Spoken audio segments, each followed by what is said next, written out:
I am 42-year-old and I think that this is my fittest self, and it's not something that I had imagined when I was in my 20s or 30s that this is how my 40s would look like. But here I am. When somebody asks me that why I'm doing the things that I'm doing, and the reason is not that I want to fit in a certain frame, look in a certain way, or prove a point to someone else. My actions come from the desire to live this life to the fullest and enjoy the kind of activities, be a part of the events that I really would love to do. If you look at our life in our early 20s, right, maybe 23, 24, 25-year-old, we are just starting off with our work, and till that time, we are busy with our education. And for a lot of people who go for higher education, this age is even higher. After that time, when we are in our late 20s and 30s, the entire life and focus is around building, a good career for yourself, and you are chasing those dreams. You are trying to optimize on a lot of things. 30s for me also went like that. I didn't know where my time was going. I was looking to get married. I was looking to, find relationships,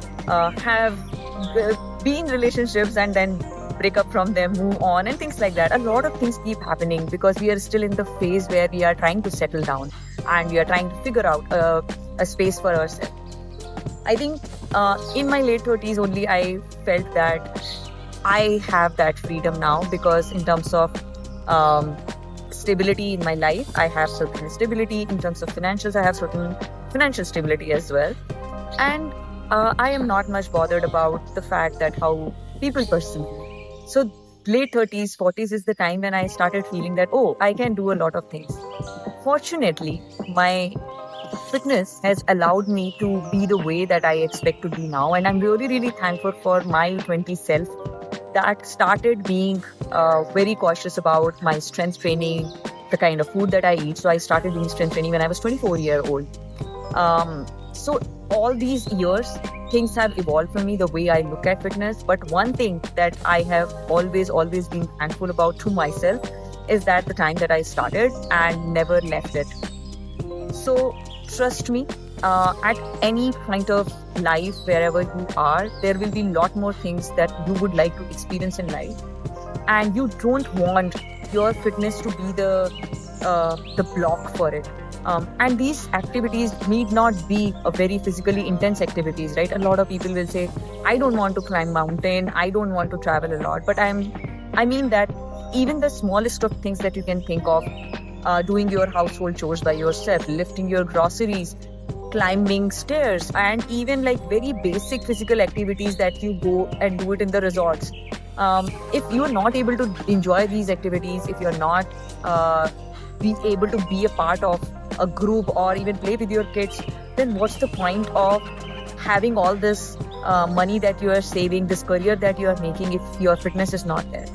So my request to all of you is that no matter what your fitness goals are, no matter, it doesn't really matter that you want to become a muscular, a very strong person or not, but for your life, to enjoy the life that you would like to have with your family, you must have certain level of strength and you have to work towards it, because it's not going to happen by itself. Our health and fitness levels are deteriorating, so you have to make an effort to combat all those changes that are happening biologically to you. I help leadership and professionals get better with their fitness, build systems, change mindset. So if you are someone who relates with my content, then do follow me, subscribe to my channel, and I'm sure that you would learn a lot from it.